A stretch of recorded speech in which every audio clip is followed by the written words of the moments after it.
El viento de la medianoche soplaba con fuerza contra las láminas galvanizadas de la vieja bodega en el cerro de Querétaro. Don Tomás revisó el reloj de su pesada muñeca, confirmando que apenas faltaban unos minutos para la 1 de la mañana. El hombre soltó un largo suspiro mientras daba un sorbo a su café tibio guardado en un viejo termo azul. Ajustándose la chamarra de lona gruesa para protegerse del frío invernal, se preparó para iniciar su primer recorrido por el perímetro exterior. Aquella zona industrial abandonada siempre cobraba un aspecto sombrío y tétrico cuando las luces de la ciudad quedaban tan distantes. Mientras abría la reja metálica del pasillo central, un chirrido agudo rompió el silencio absoluto de la noche. Tomás encendió su linterna de mano de alta potencia, proyectando un haz de luz blanca y brillante sobre la terracería. A unos 100 metros de distancia, un extraño crujido de ramas secas llamó de inmediato su atención hacia la ladera del cerro. El velador dirigió el foco de luz hacia los matorrales, pensando que tal vez se trataba de algún perro callejero buscando comida. Sin embargo, la luz no reveló ningún rastro de animales en los alrededores, dejando únicamente el eco del viento silbando entre las rocas. Una extraña sensación de frío extremo comenzó a colarse por debajo de sus ropas, congelándole la piel de la nuca de manera repentina. Tomás caminó un par de pasos más antes de notar que las luces amarillas del camino principal de la bodega comenzaron a parpadear. De pronto, todas las lámparas del perímetro exterior se apagaron al mismo tiempo, sumiendo el lugar en una oscuridad casi absoluta. Él sacudió su linterna nerviosamente al ver que el haz de luz perdía intensidad de forma inexplicable. Fue en ese preciso instante de penumbra cuando escuchó un coro de susurros graves provenientes de lo alto del cerro.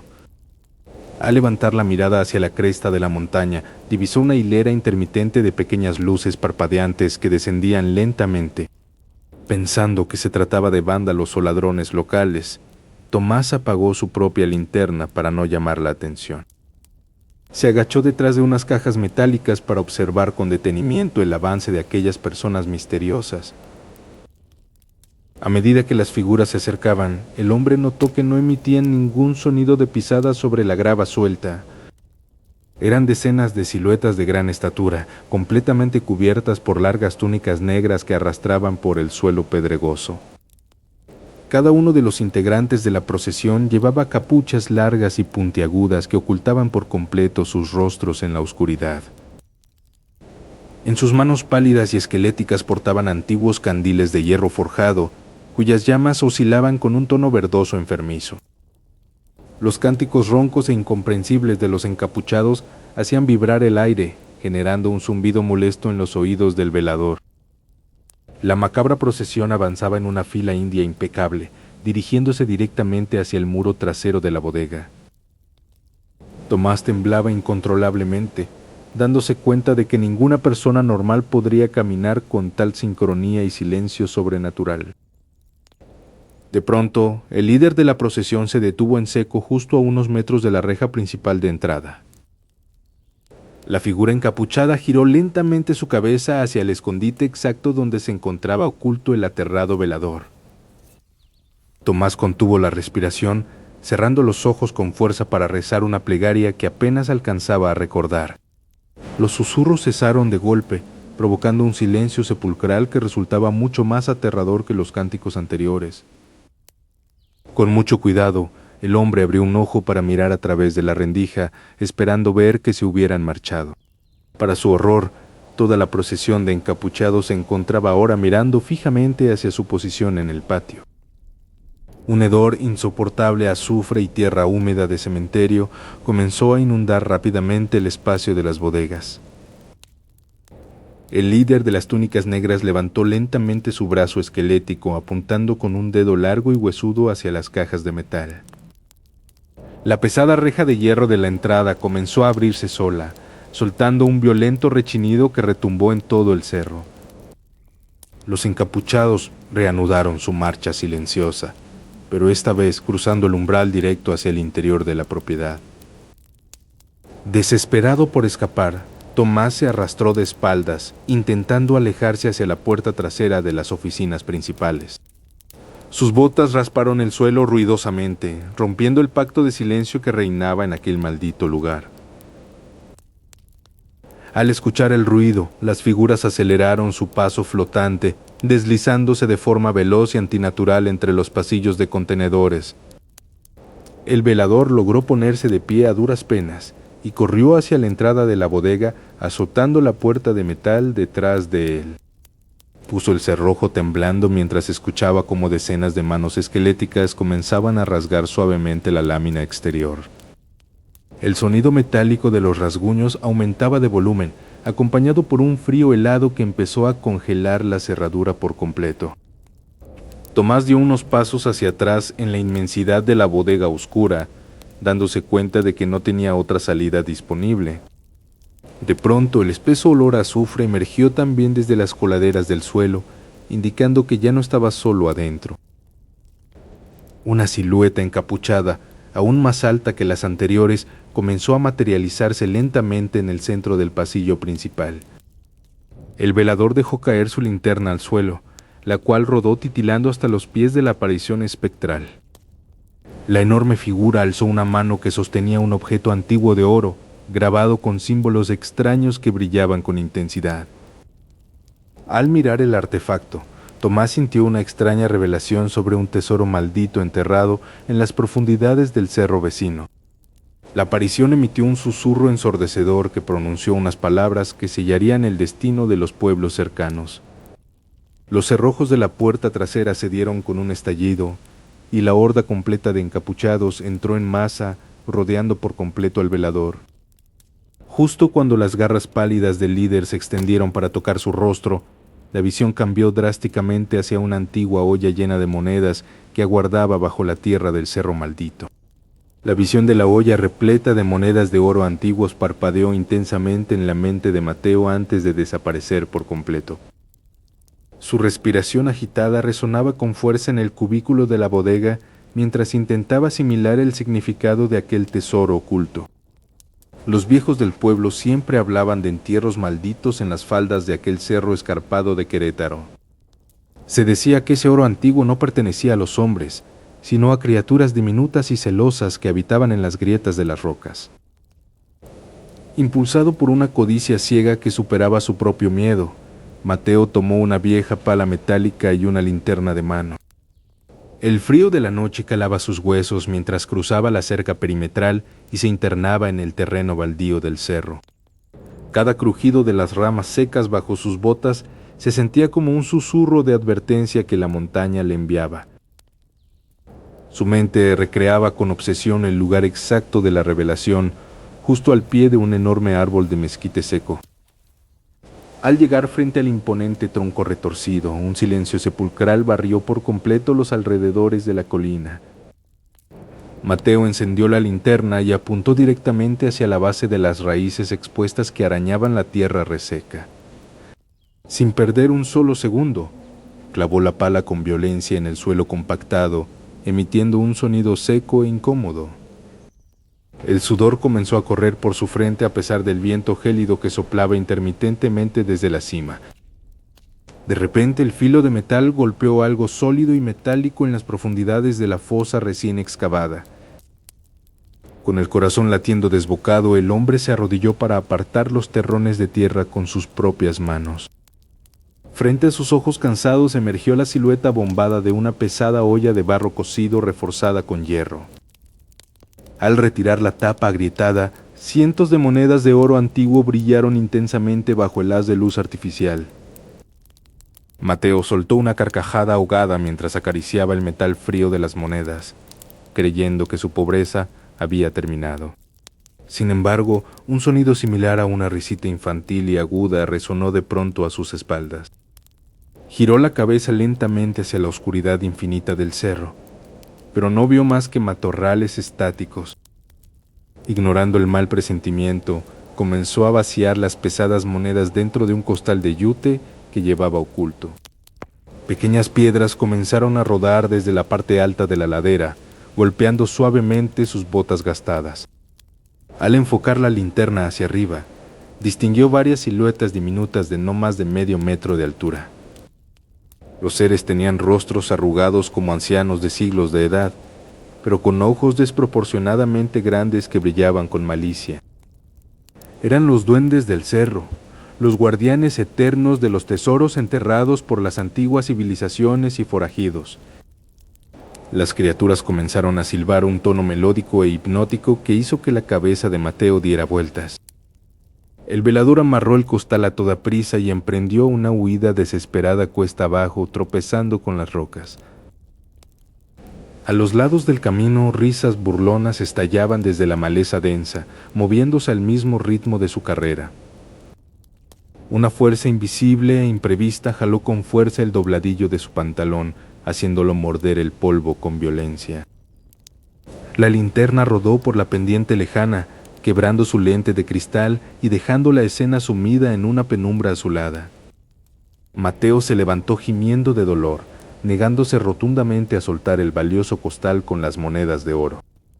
Al mirar el saco a la luz de la luna, notó horrorizado que las monedas ya no tintineaban como metal precioso. En lugar de oro brillante, el interior de la bolsa estaba lleno de carbón negro y pestilentes escarabajos vivos que bullían. Con un grito de asco arrojó el costal lejos de sí, viendo cómo los insectos se esparcían velozmente por la tierra. Pero la maldición del entierro sagrado no terminaría simplemente deshaciéndose del oro robado de la olla. El aire alrededor de Mateo se volvió tan denso y pesado que casi le impedía llenar sus pulmones de oxígeno. Decenas de ojos amarillos y brillantes parpadearon al mismo tiempo desde cada rincón oscuro de la ladera. Las pequeñas criaturas comenzaron a rodearlo lentamente, cerrando el círculo sin emitir un solo ruido con sus pasos. Mateo intentó gritar por ayuda pidiendo auxilio hacia la bodega lejana, pero de su boca cansada no brotó sonido alguno. Sintió como unas manos diminutas y sumamente frías como el hielo se aferraban fuertemente a sus tobillos. Justo cuando la horda de duendes lo arrastraba inexorablemente hacia la boca de una profunda grieta en el cerro, el cielo nocturno se iluminó súbitamente con una extraña e intensa ráfaga de fuego que cruzó el horizonte lejano hacia el sur.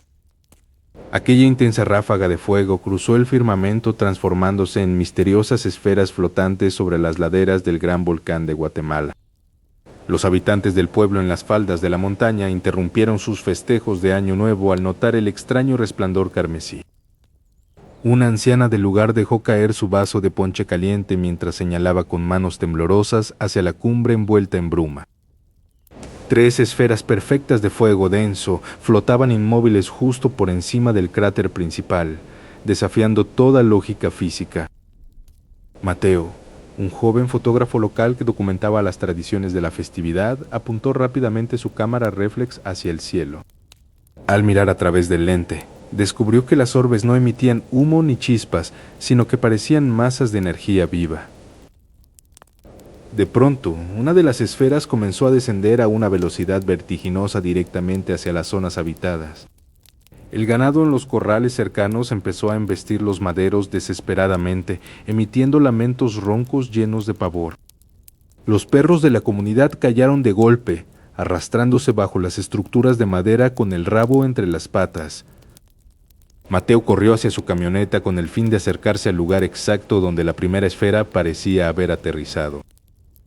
El aire en el trayecto comenzó a tornarse inusualmente espeso y un fuerte olor a azufre quemado penetró por las ventanas.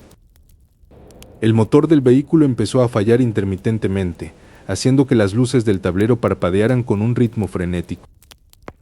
Al llegar a un claro del bosque alpino, el motor se apagó por completo, sumergiendo todo en un silencio sepulcral. A unos 50 metros entre los árboles, la esfera de fuego flotaba a ras de suelo, iluminando la corteza de los pinos. Mateo descendió del coche lentamente, cuidando de no hacer ruido sobre las hojas secas mientras preparaba su lente óptico. Una extraña vibración de baja frecuencia comenzó a resonar en sus oídos, causándole un mareo leve pero inmediato. La temperatura del bosque se elevó drásticamente en cuestión de segundos, volviendo el aire sofocante e insoportable. A través del resplandor de la esfera, el joven distinguió una silueta humanoide y traslúcida que parecía formarse en su interior. Los susurros ininteligibles brotaron de la luz, asemejándose a rezos antiguos en un idioma completamente olvidado. Lleno de miedo, Mateo dio un paso atrás, quebrando una rama seca que produjo un crujido estruendoso en el silencio. Al instante, la esfera de fuego giró sobre su propio eje, apuntando su núcleo ardiente directamente hacia la posición del fotógrafo. El joven se arrojó detrás de un enorme peñasco volcánico justo cuando un haz de luz incandescente calcinaba los arbustos contiguos. Desde su escondite pudo escuchar cómo las otras dos esferas que permanecían en el cráter descendían con un zumbido ensordecedor. En el pueblo, las familias corrieron a refugiarse en la pequeña iglesia de piedra, buscando la protección divina contra los demonios del fuego.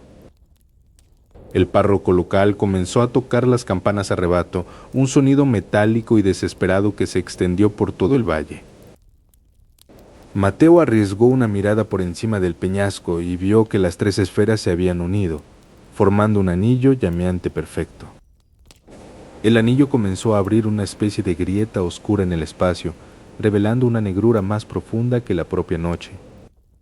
Un viento helado y antinatural brotó de aquella hendidura, apagando los pequeños incendios forestales que se habían iniciado.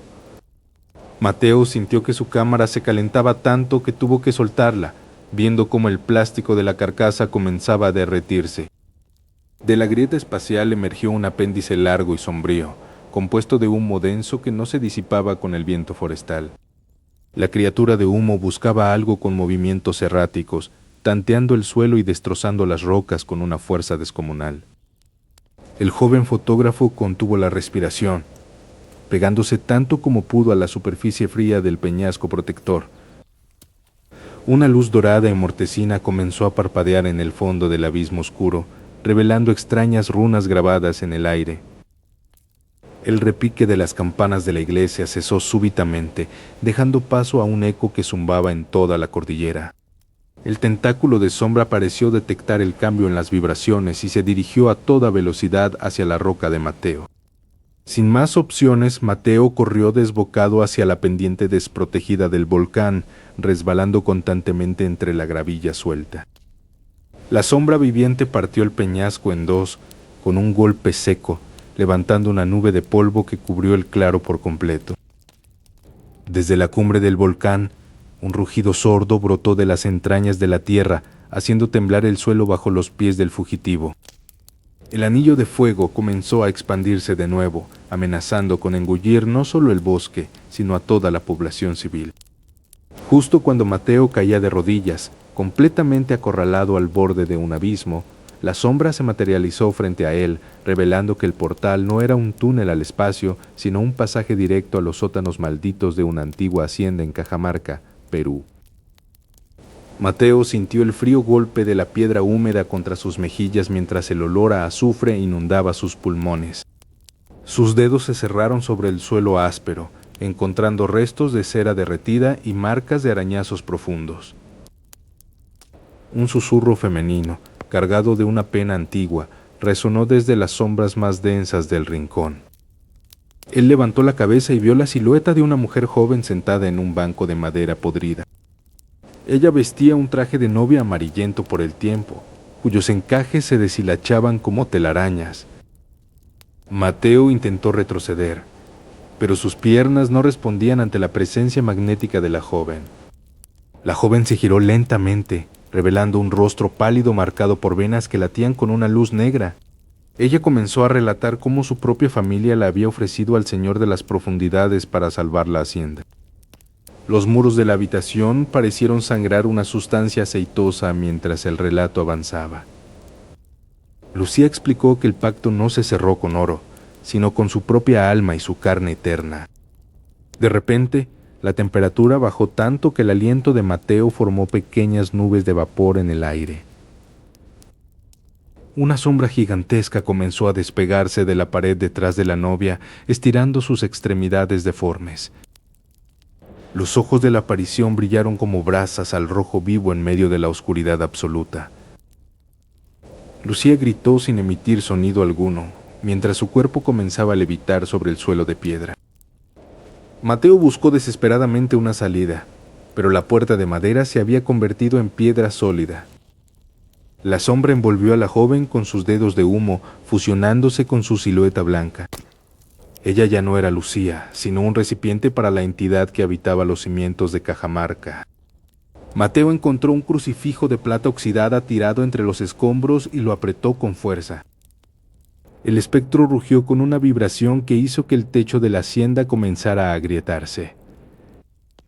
El aire se volvió tan denso que caminar se sentía como avanzar a través de brea caliente.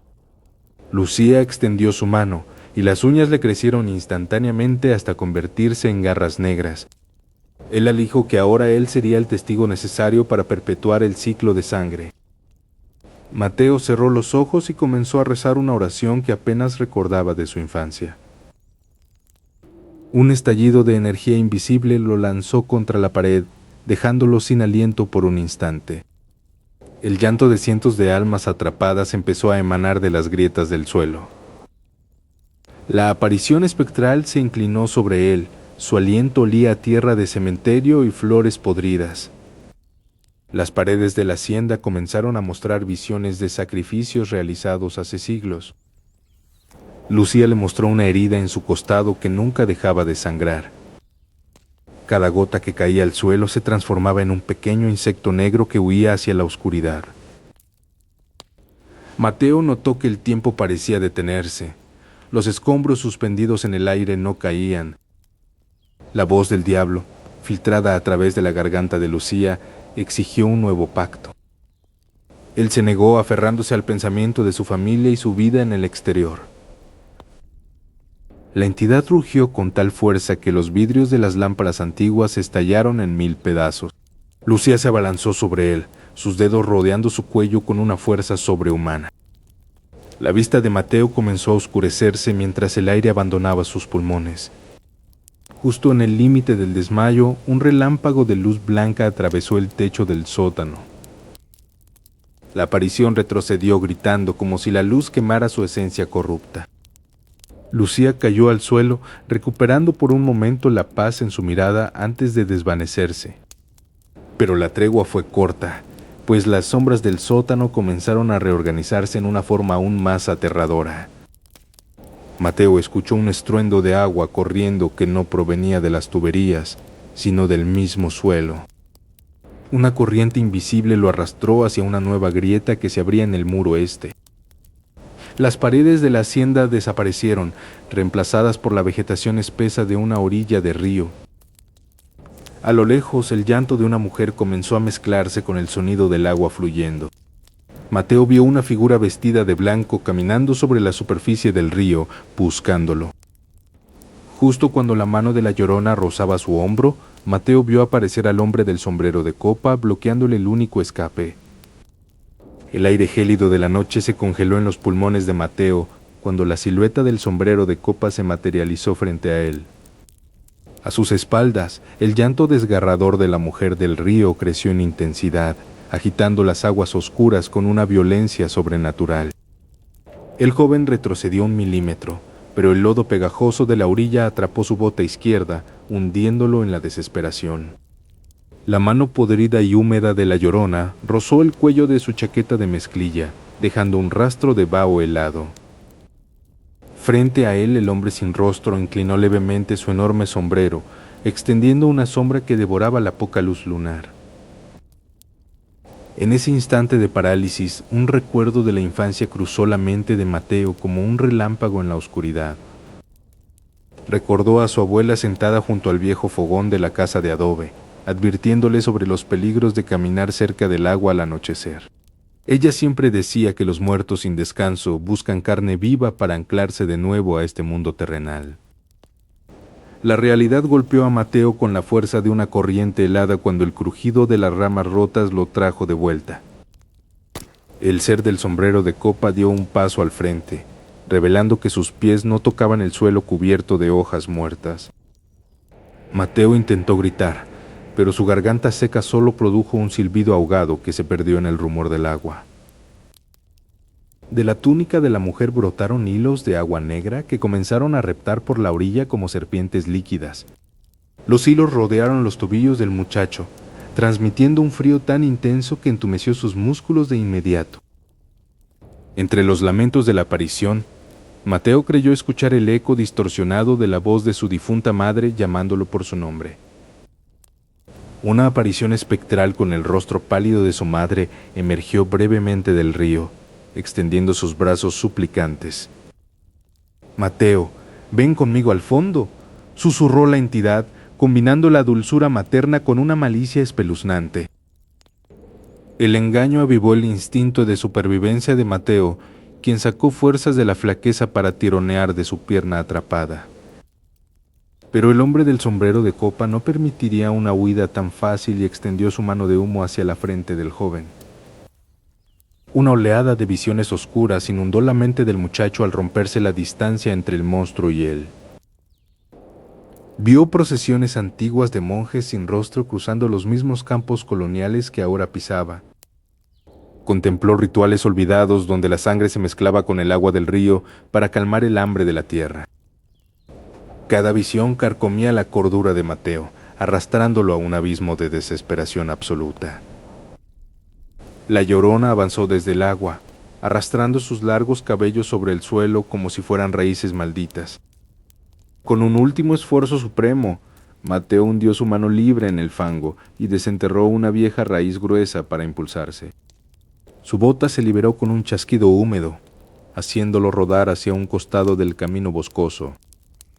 La sombra del sombrero de copa se giró lentamente hacia su nueva posición, imperturbable ante el escape fallido.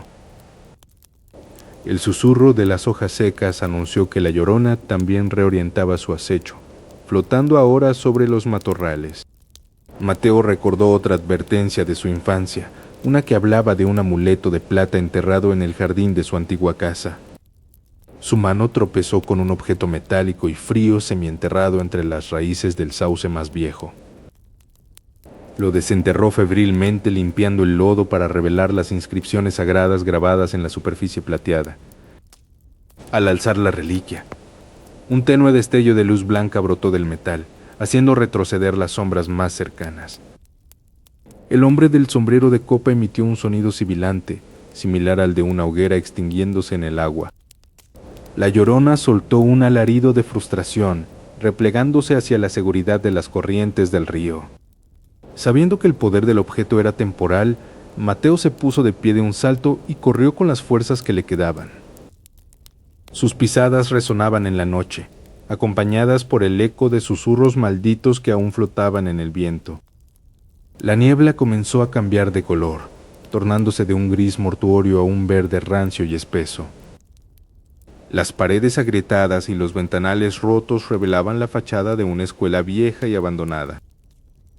En la entrada de la edificación, el amuleto de plata en su mano comenzó a calentarse tanto que quemó su piel, perdiendo toda su luz blanca.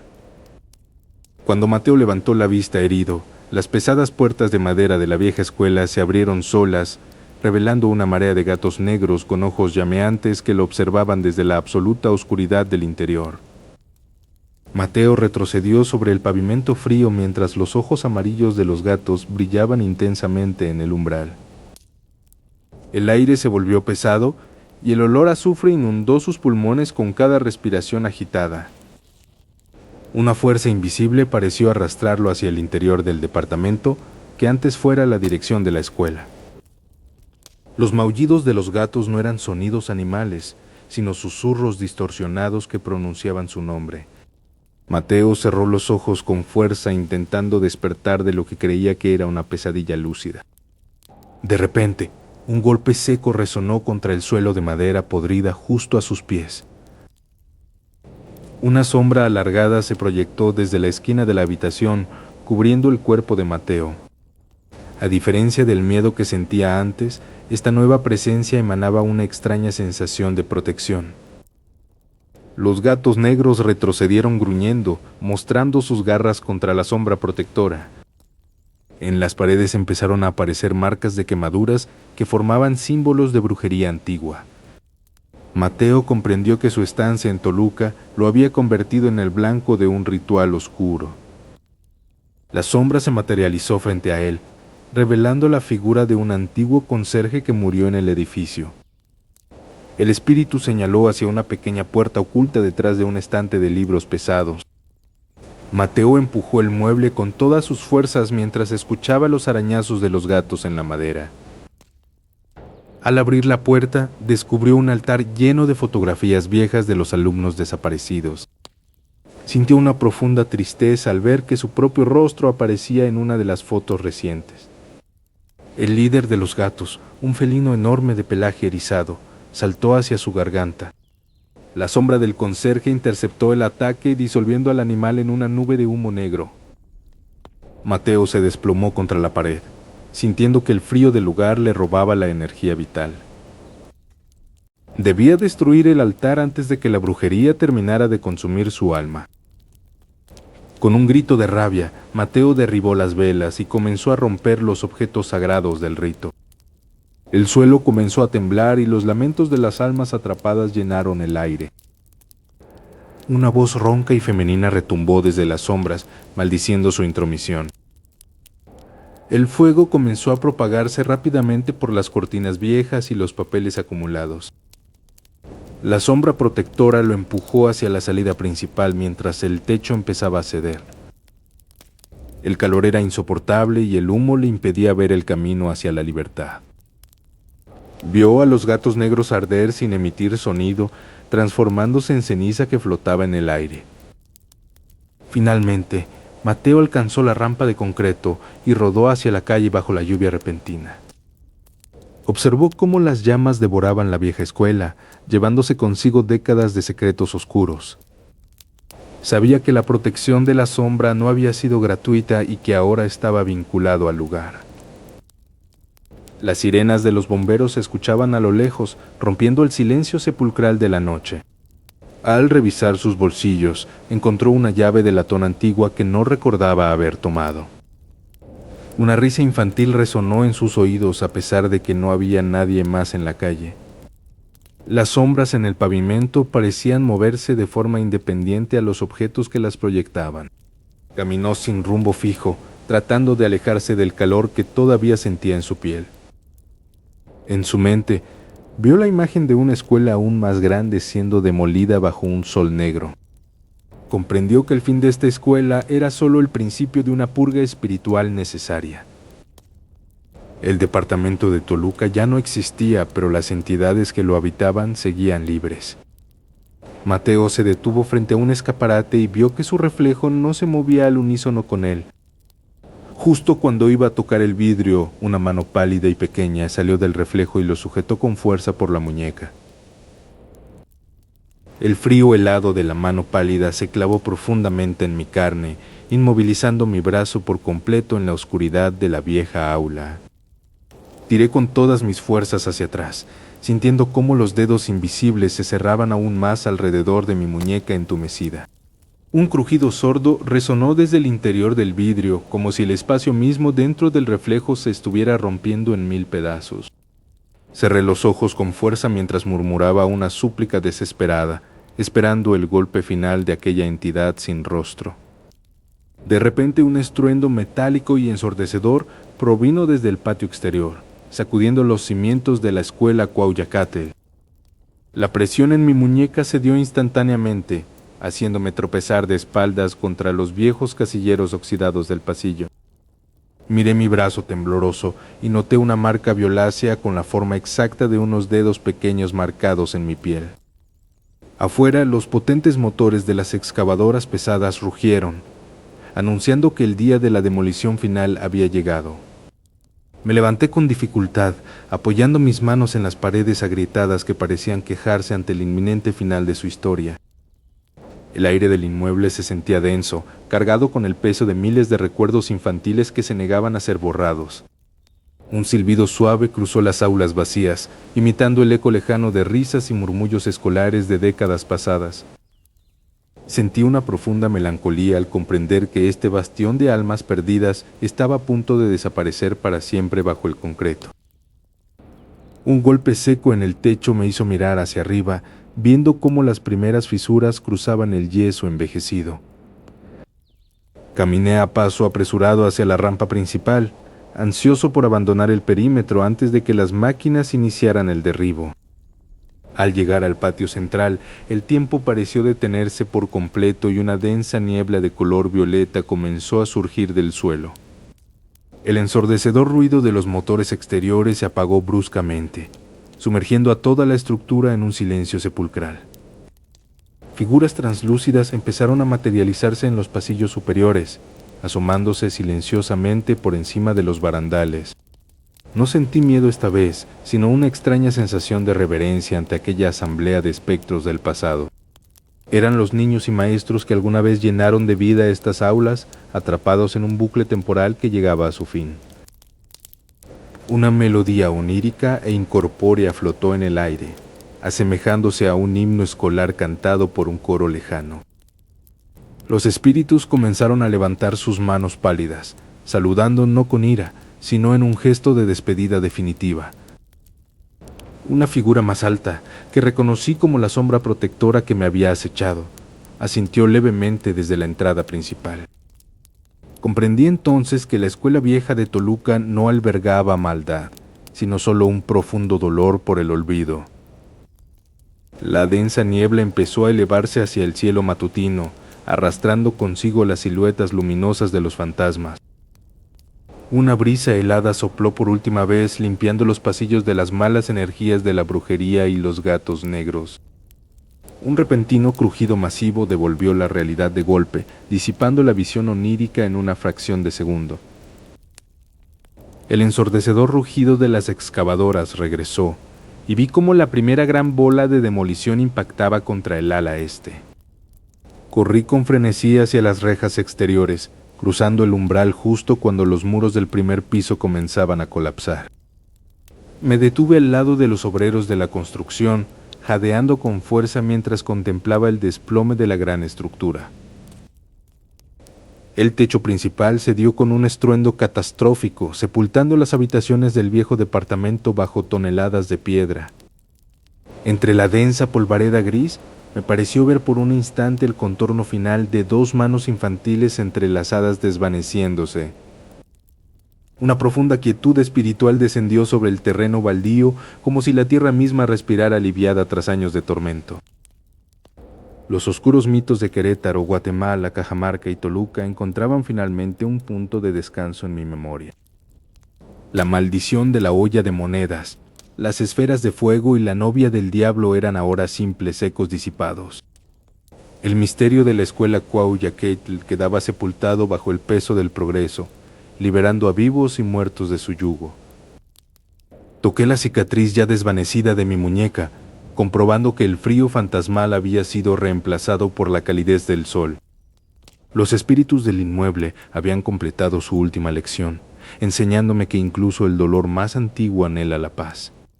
Di una última mirada hacia atrás, viendo únicamente un espacio abierto listo para albergar nuevas historias sin sombras oscuras. Caminé con determinación hacia mi futuro, sabiendo que la estación siniestra había cerrado sus puertas para siempre en este plano. Las almas finalmente descansaban en un sueño profundo y eterno, y el silencio absoluto se convirtió en el regalo más hermoso de todos.